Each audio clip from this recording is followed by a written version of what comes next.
Hi everyone, welcome back to Cabin Crafts and Simple Living, and today we're going to do a quick craft. I don't really do a lot of Easter crafts. I think Easter decorations look for the most part pretty cheesy, and so I really don't decorate myself for Easter.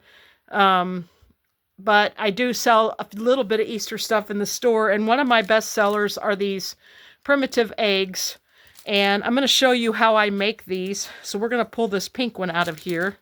And I've just got these in a little antique bowl of Excelsior, green Excelsior.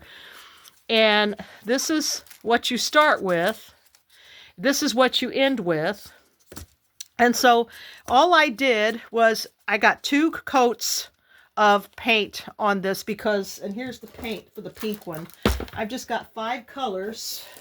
Sorry, I keep shaking my table.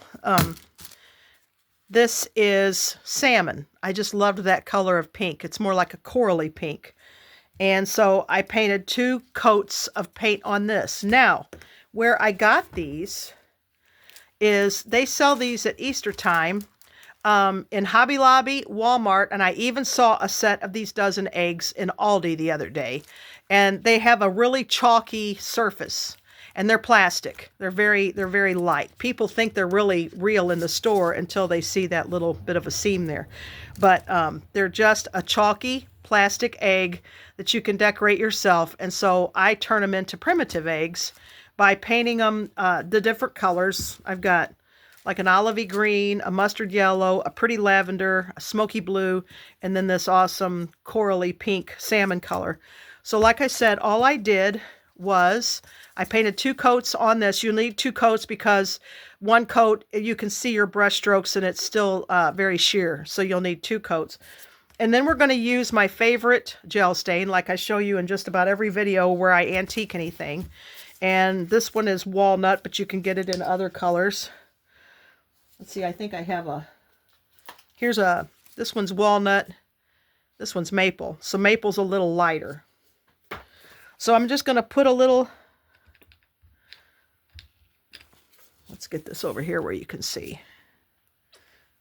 Just going to put a little stain in here, and you'll want to wear gloves or you're going to get your hands all messy. And all you're going to do is just paint this all over with that gel stain. This is why you need to wear gloves, because you're just going to be putting your hands all back in it. All in it. And then I just take a paper towel and I just rub it all off. Or you can just kind of pat it off. It doesn't matter. And maybe leave a little texture on there. And then that's what you get. In fact, I might, we'll leave it alone. I start to say I might do another coat on there. Maybe I'll just do it another coat with my fingers and then pat it off. There we go. You can see how messy that is. And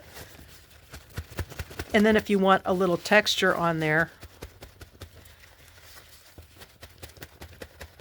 just pat it off. And it'll give it like a mottled brown look.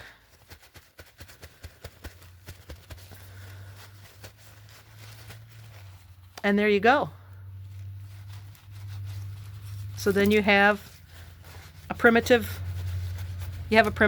egg like this one. And so like I said, I just made 5 colors to keep it simple. You want to do things when you make arrangements, you want to do them in odd numbers. It always looks better to have maybe just 3 eggs or 5 eggs, but not 2 or 4. It just don't look right. So there you go. Primitive Easter egg craft. I sell these in the shop for $1.25 a piece. That's how simple they are to make. So, and you buy a whole dozen like this. And so you'll get a whole dozen. You can put in a cute little bowl with some grass just for decoration and save these from year to year.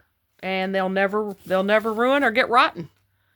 So there you go. And at summertime, you could paint some Americana eggs since it's the 250th anniversary of America. Make some with stars and stripes and flags and things like that on them. And that would be cute in a bowl as a bowl filler for the upcoming 4th of July. You can paint these. I've saved some of these. I buy a lot of these. I'll go buy a dozen of these at a time, which will give me 144 eggs. And I'll paint them like redware for Christmas or like salt glazed pottery. So there you go. And they're cheap. Hobby Lobby will sell theirs for like $1.99. I saw some at Aldi the other day, and they came with a little painting kit, and so they were like probably like $4.99. But these were from Walmart, and they were last year's for $3.49. So you'll just have to check your Walmart, your Hobby Lobby, or Aldi and see if you can find these. If not, you could probably get them on Amazon. But there you go. I hope you all like this, and maybe you'll do it. Have a blessed Easter, y'all. Bye-bye.